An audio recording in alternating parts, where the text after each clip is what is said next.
We got Don Ma here with us for Business Matters. Don, good to see you. Good to see you as well. How are you doing? I'm doing all right. How are you doing?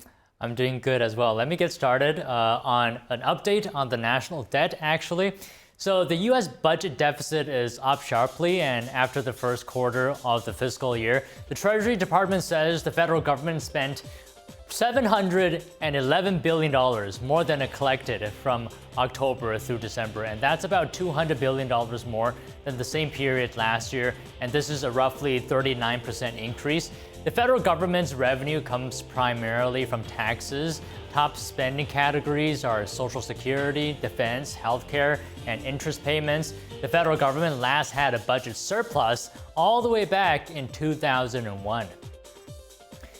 The Department of Transportation is suing Southwest Airlines. The agency accuses Southwest of operating two chronically delayed flights in 2022, and it resulted in 180 flight disruptions. The agency said the lawsuit filed yesterday seeks maximum civil penalties. Southwest said it was disappointed. The department filed suit on flights from over 2 years ago. The airline said since 2009 it has operated more than 20 million flights with no violations. Under DOT rules, the flight is considered chronically delayed if it is flown at least 10 times a month and arrives more than 30 minutes late at least 50% of the time. The department also said it was fining Frontier Airlines $650,000 for operating chronically delayed flights. Frontier will pay half that amount now. The remainder will be suspended if the carrier does not operate any chronically delayed flights in the next 3 years. Frontier declined to comment. An incoming national security advisor says the new administration will keep TikTok alive in the U.S. so long as there is a viable deal. U.S. Representative Mike Waltz told Fox News the Trump administration would put measures in place to keep the social media platform from going dark. Waltz said that the law allows a 90-day extension for Chinese-owned ByteDance to complete a sale. He noted that extensions are allowed as long as there's a viable deal on the table. Reuters reported that TikTok plans to shut U.S. operations of its social media app on Sunday. That's when the federal ban is set to take effect unless there is a last-minute reprieve. Austrian advocacy group None of Your Business filed a privacy complaint today against TikTok, Shein, Xiaomi, and 3 other Chinese companies. The nonprofit claims the firms are unlawfully sending European Union user data to China. So None of Your Business is known for filing complaints against American companies, for example, Apple, Alphabet, and Meta. The organization's efforts have led to several investigations and billions of dollars in fines. The Vienna-based group said this is their first complaint against Chinese firms. None of Your Business has filed 6 complaints in Greece, the Netherlands, Belgium, Italy, and Austria for suspicion of data transfers to China. In the U.S., a federal ban on TikTok is set to go into effect on Sunday. The social media platform is owned by Chinese company ByteDance. Meanwhile, as severe weather events become more frequent, many home insurance policies are raising their rates, and it's impacting almost every state. A recent Bankrate survey found home insurance costs rose in 35 of the 50 states between 2023 and 2024. Take a look. The deadly firestorm in Southern California has decimated communities. And for some, home insurance won't pick up the cost. For years, the whole condo complex was covered by Farmers Insurance, and then they canceled. Peggy Holter's condo was destroyed in the Pacific Palisades fire. She says she's only covered by California's FAIR Plan, which offers basic state coverage, but far less than a typical home insurance policy. Personal finance company Bankrate recently did a study and found 7 of the 12 largest insurance companies have either paused or placed heavy restrictions on new home policies in California in the last year. California should have laws that say that companies cannot just drop you. This isn't just an issue in California. Extreme weather is impacting home insurance policies and coverage across the country. Last year, there were 27 weather and climate disasters across the U.S., with losses exceeding $1 billion each, according to NOAA. We're seeing just this increase in the number of severe weather events, but not just an increase in the number, it's the severity of these events. As severe weather events become more frequent, many home insurance policies are raising their rates. rates, and it's impacting almost every state. A separate bank rate survey found the average home insurance cost rose in 35 of the 50 states between 2023 and 2024. Some as high as 15%. What's happening right now with all those homes being destroyed, we're going to need a lot of building materials, a lot of labor to put them back together. So that could potentially deplete resources for different pockets of the country. There's not much homeowners can do to change these rising costs. Experts say it could be up to each state or even Congress to regulate the market by passing legislation to protect consumers. More economic data out today. Jobless claims in the U.S. are starting the new year heading upward. There were roughly 217,000 initial claims for unemployment insurance for the week that ended January 11th. And this is according to the latest data from the Labor Department. That estimate is 14,000 claims higher from the week before, and it went above the expectations of many economists. Analysts are saying that this employment cool down and lack of job growth is a result of employers holding back on hiring as opposed to having mass layoffs. And continuing claims, which are filed by people who receive jobless benefits for at least a week, they're at near 3-year highs. Blue Origin has taken a big step towards competing with SpaceX. It successfully launched its new 300-foot mega rocket early this morning. Take a look. Blue Origin's giant New Glenn rocket blasted off from Florida Thursday morning. Chamber pressures are good. It was its first mission to space and a giant leap for Jeff Bezos' company as it aims to rival Elon Musk's SpaceX in the satellite launch business. New Glenn, standing at 30 stories tall with a reusable first stage, launched from Cape Canaveral in Florida. Its 7 engines thundered for miles under cloudy skies. We got to orbit safely. Congratulations. Hundreds of employees roared in applause when the rocket's second stage made it to orbit and achieved a long-awaited milestone. The rocket's reusable first stage booster was due to land on a barge in the Atlantic Ocean after separating from its second stage, but failed to make that landing. The mission was a culmination of a decade-long, multi-billion-dollar development journey. It marks Blue Origin's first trek to Earth's orbit in the 25 years since Bezos founded the company. Secured inside New Glenn's payload bay for the mission is the first prototype of Blue Origin's Blue Ring vehicle. It's a spacecraft the company plans to sell to the Pentagon and commercial customers for national security and satellite servicing missions. Bezos watched the launch from a few miles away in Blue Origin's mission control room. New Glenn is expected to press ahead with a backlog of dozens of missions worth hundreds of millions of dollars. It includes up to 27 launches for Amazon's Kuiper satellite internet network that will rival SpaceX's Starlink service. New Glenn is the latest US rocket to debut in recent years as governments and private companies beef up their space programs. Now on to the car market. It has been electrified apparently. Auto data firm Motor Intelligence reports that last year sales of all-electric and hybrid models reached 20% of new car and truck sales. This was the first time in modern auto history.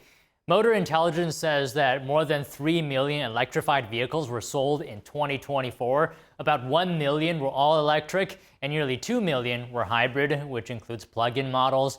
And based on the sales, Tesla continued to dominate, but data from Cox Automotive says that Tesla's annual sales fell and its market share dropped. A $1.6 billion settlement has been reached with Toyota subsidiary Hino Motors, and this was over accusations it deceived regulators about emissions in order to import and sell more than 110,000 diesel engines in the U.S. A news release from Attorney General Merrick Garland says Hino will plead guilty to criminal conspiracy to mislead regulators and consumers, violating environmental protection laws and as well endangering public health. Now, President-elect Trump's pick to lead the Environmental Protection Agency today said he believes climate change is real, and this is a departure from his predecessors who led the EPA during Trump's first administration. Here's more. Former New York Congressman Lee Zeldin appeared Thursday before the Senate Environment and Public Works Committee. It is for his confirmation hearing to be the next administrator of the Environmental Protection Agency. Senator Bernie Sanders asked Zeldin point blank if he thinks climate change is real. President-elect Trump has said that climate change is a hoax. You will be, if confirmed, one of the leading spokespeople in this country, representing us throughout the entire world. Do you agree with President-elect Trump that climate change is a hoax?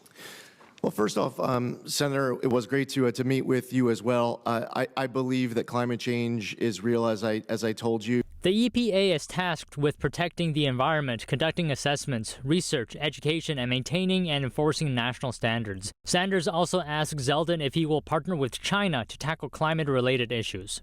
Are you and hopefully your colleagues, if you are confirmed, prepared to work with China to try to lower carbon emissions?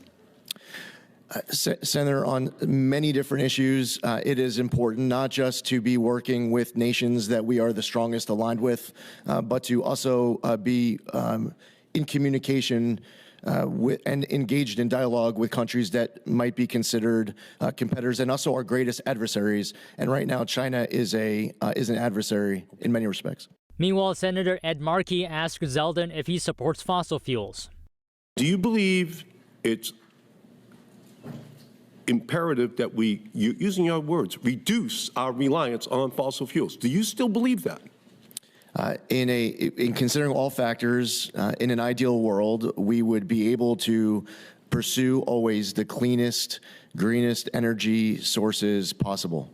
Zeldin also said during the hearing that the incoming Trump administration has a mandate from American voters to protect the environment, but without harming economic growth.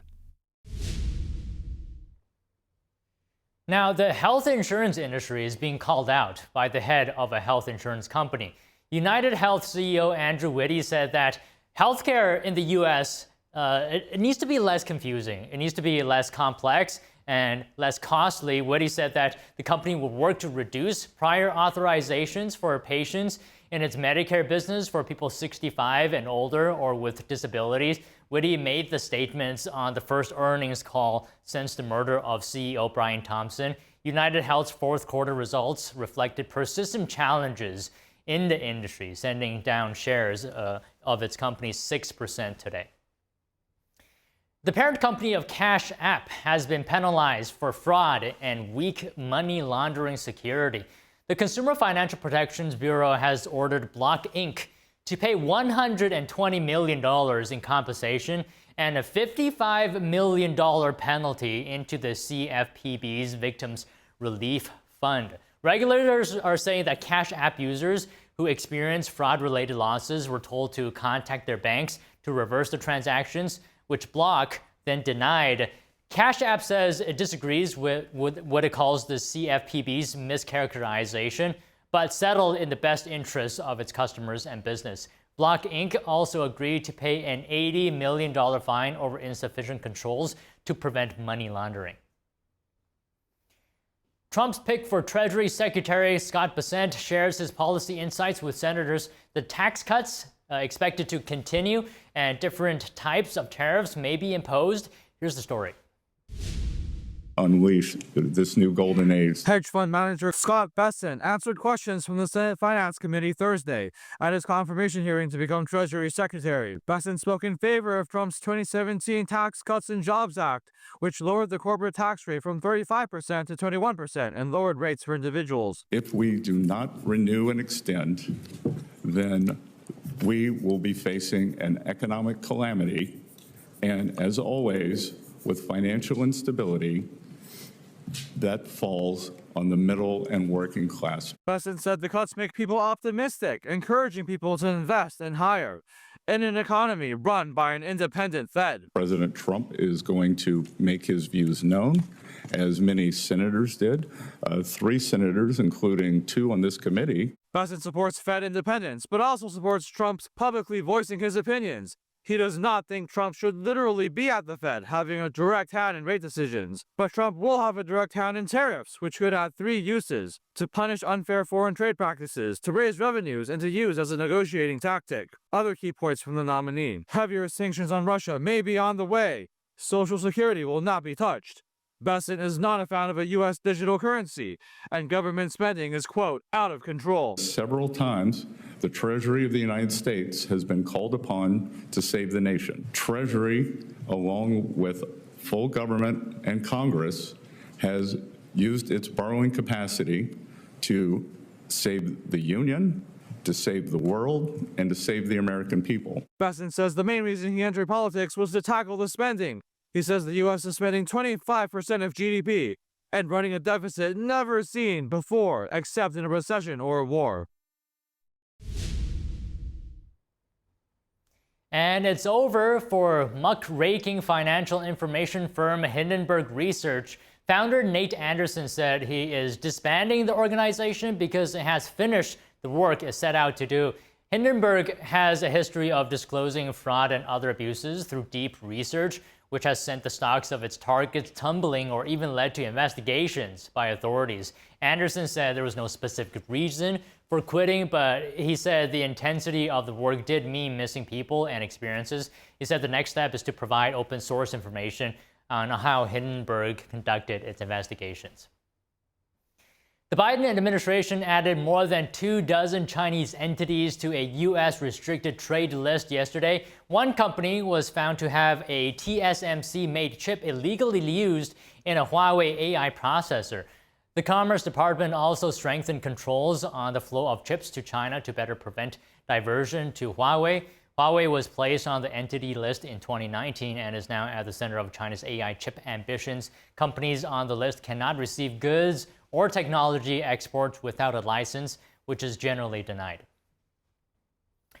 And a house in Manhattan has been attracting fans for decades because it was once used on a popular TV show. The owner has been asking for a barrier to be put there to keep out tourists who's causing trouble. NTD Shaw Marshall has more on this celebrity staircase. How would you like it if your home were on a certain world-famous TV show, turning your house in a quiet Manhattan neighborhood into a tourist destination? And because of that, people show up to take photos in front of it every day. That's the problem facing one Manhattan resident who's grown tired of the photo opportunists, overstepping the property line and getting too close to the house. This visitor noticed that there's even a donation box for homeless animals. I mean, it would be annoying, definitely so annoying, but I mean, it's just iconic. I mean, it's good that they've got the donation there for homeless cats and dogs, but yeah. I think the TV show being filmed here has made this property priceless because it's just so iconic. According to the New York Post, the owner only let the TV series use her building in the 1990s because she felt bad for a location scout and was afraid he'd lose his job if she said no. The homeowner has been hoping for decades that she could have a gate built. During a meeting of the New York City Landmarks Preservation Commission, the owner was almost brought to tears while proposing that a gate be installed to protect the landmark building to keep people from going up the stairs and even ringing the doorbell and climbing into the windows. I love what it was, and that house shouldn't be gated, excuse me. But what was beautiful in the late 19th century is unfortunately in need of more protection in our century, in our time. As soon as I arrived at the brownstone celebrity staircase in the West Village, people were already showing up to take photos. They will climb over her chain that is there. They will go up to the top. I have yelled at people. I have spoken to people. I have been nice with people. I have been threatened. People have threatened to punch me in the face. They feel so entitled to this piece of private property that I don't think it's actually coming across how severe the situation is. The commission did give its approval, so the celebrity staircase will finally get a gate to block it. Sean Marshall, NTD News. All right, on to markets. U.S. stocks dipped today. Economic data indicated consumer spending remains strong today, while the labor market is still solid. And as well, a benign reading on inflation calmed fears about a renewal in price pressures. And of course, strong bank earnings helped the three major U.S. indexes notch their biggest one-day percentage gain since November 6. All right, that's it from me on Business Matters today. Back to you, Fiona. Don, thank you as always. That last story there about that Sex and the City house, I mean, I cannot imagine living somewhere like that where people are like coming to take photos in front of your staircase every single day. Yeah, I'm in the same boat with you. It would be really annoying to, multiple times a day have people trespass, come towards your house, and even climbing into your window potentially. I know. I mean, just to take photos. I don't know. She's in a tough position here, but I think if she were to actually sell the house, though, which she may not want to, but if she did, she could probably get a really high price on it because of the fact that it is so popular. Don Ma, always thinking from a business point of view, huh?